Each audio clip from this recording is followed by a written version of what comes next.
اللہ کی نظر میں اچھا کون ہے؟ جو نماز پڑھتا ہے یا نماز چھوڑتا ہے؟ بولو نا. دیکھو ایک بات خوب اچھی طرح کھوپڑی میں بٹھا لو. اگر آپ اچھا بننا چاہتے ہو اللہ کی نظر میں، باقی ساری چیزیں ایک طرف، اللہ سب سے پہلے توحید کے بعد یہ دیکھتا ہے کہ بندہ نماز پڑھتا ہے کہ نہیں پڑھتا، باقی سب چیزیں بعد میں. کیونکہ الحمد سے لے کے والناس تک قرآن جو اچھے لوگوں کی تعریف کرتا ہے نا، اس میں کہیں بھی ایسا نہیں ہے کہ اللہ نے اچھے لوگوں کی صفات بیان کی اور سب سے پہلے نمبر پہ نماز کا ذکر نہ کیا ہو. سمجھ میں آ رہی ہے بات؟ دیکھو اچھا شہری کسے کہتے ہیں؟ آپ گورنمنٹ سے پوچھو. اچھے شہری میں سب سے پہلے کیا آئے گا؟ وائلنس ہی نہ پھیلاتا ہو، قوانین کی پابندی کرتا ہو، پھر ٹیکس دیتا ہو، وغیرہ وغیرہ نا. تو کئی ساری صفات لکھی ہوں گی.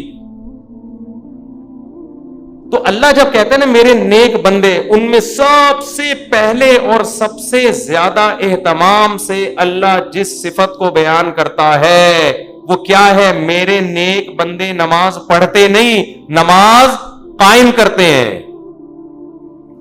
اس لیے یہ کسی کے دماغ میں اگر فطور ہے، معذرت کے ساتھ تھوڑا سخت لفظ استعمال کر رہا ہوں، یا خناس کا لفظ اور تھوڑا اچھا ہو جائے گا مناسب سا، کسی کے دماغ میں یہ خناس ہے، معذرت کے ساتھ تھوڑا سخت جملہ استعمال کر رہا ہوں، کہ وہ نماز پڑھے بغیر نیک بن سکتا ہے یا اچھا بن سکتا ہے، تو وہ اپنے دماغ کا بولو علاج کر. میں اکثر ایک واقعہ بتاتا ہوں. ایک خاتون کا فون آیا، میرے بھائی کا انتقال ہو گیا، بہت اچھا تھا، مجھے خواب آ رہا ہے کہ وہ جنت میں جا رہا ہے، اور خواب آ رہا ہے. میں نے کہا پھر تو یہ امید ہے انشاءاللہ بہت اچھا ہوگا، تو بس آپ بھی دعا کر دیں، لیکن خواب تو بہت اچھے آ رہے ہیں اور بہت اچھا تھا، بہت ہی اچھا تھا. میں نے کہا کیسے بہت ہے؟ میں نے مجھے کہ شاید کو بہت ہی اچھا ہوگا بھائی، اتنے اچھے تو آج کل اچھے ہوتے ہیں لیکن بہت زیادہ اچھے مارکیٹ میں ملتے نہیں ہیں. تو اس لیے میں نے مزید پوچھ لیا. میں نے کہا کیا مطلب، کیا کرتا تھا؟ بہت اچھا تھا. اس نے کہا لوگوں سے مسکرا کے بات کرتا تھا، کبھی کسی کا دل نہیں دکھایا. میں نے کہا بہت اچھا تھا. میں نے کہا نماز پڑھا کہ؟ بس نماز نہیں پڑھتا تھا، بس نماز. ان کو تو میں نے نہیں کہا بیچاری کہ میت ہوئی ہے دل خراب ہو جائے گا. میں نے کہا ان کو نہیں کہا، میں نے آپ کو کہہ رہا ہوں کہ ان کو مجھے یہ کہنا چاہیے محترمہ، یہ جو آپ کو خواب آ رہے ہیں نا جنت منت کی، یہ شیطانی وسوسے ہیں. آپ کہہ سکتے ہیں ہو سکتا ہے اللہ نے بخش دیا. دیکھو ہو سکنے کو تو دنیا میں سب بہت کچھ ہو سکتا ہے. الحمد سے لے کے والناس تک جو قرآن بیان کر رہا ہے وہ وہی وہ ہے جو یقینی ہے، اور خواب یقینی وہی نہیں ہے. تو اس یقینی کے مقابلے میں غیر یقینی کو ہم کیسے چھوڑ دیں؟ یعنی غیر یقینی کے مقابلے میں ہم یقینی کو کیسے چھوڑ دیں؟ تو یہ تو اپنا تخیل بھی ہو سکتا ہے.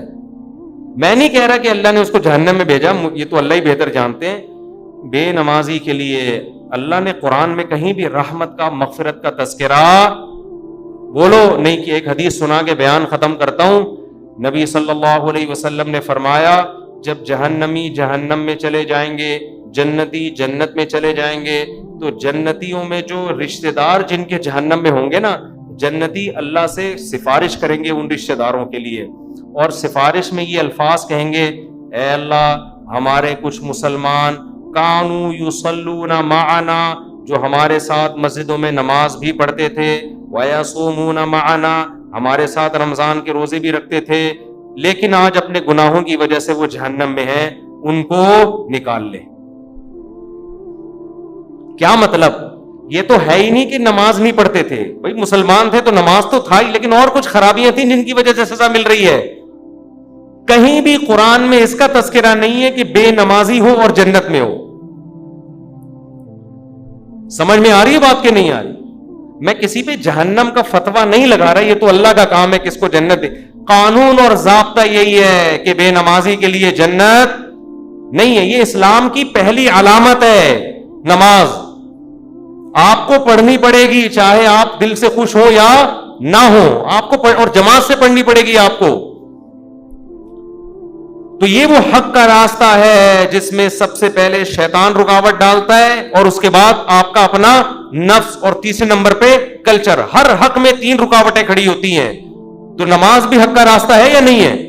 اللہ کہتے ہیں میں نے پیدا کیا، میں صبح و شام رزق دیتا ہوں، تو میرے در پہ آ کے حاضری کیوں نہیں دیتے؟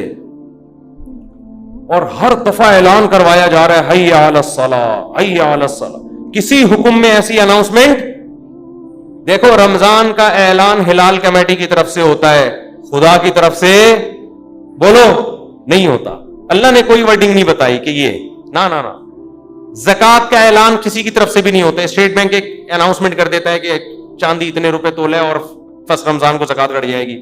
اللہ کی طرف سے اناؤنسمنٹ کا کوئی انتظام بولو نا یار نہیں ہے. ماں باپ کے حقوق, ان کے ساتھ حسن سلوک فرض ہے, لیکن اللہ کی طرف سے کوئی یاد دہانی مسلسل قرآن میں اللہ نے لکھ دیا, بس الگ سے اناؤنسمنٹ نہیں ہے. حج کی الگ سے اناؤنسمنٹ ہے کوئی اللہ کی طرف سے. نماز واحد حکم ہے. فجر میں اللہ نے مؤذن کو کہا کہ اعلان بھی کرو زور سے, اونچی آواز سے, اور ورڈنگ بھی تمہاری نہیں ہوگی. جو الفاظ میں بتاؤں گا ان الفاظ میں لوگوں کو بلانا ہے. ایسا نہ ہو تم اپنے الفاظ میں کہو, لوگ اس کو تمہاری دعوت سمجھیں گے, لوگ مولوی صاحب کا بیان سمجھیں گے اس کو, لوگ کہیں گے مولوی صاحب نصیحت کر رہے ہیں.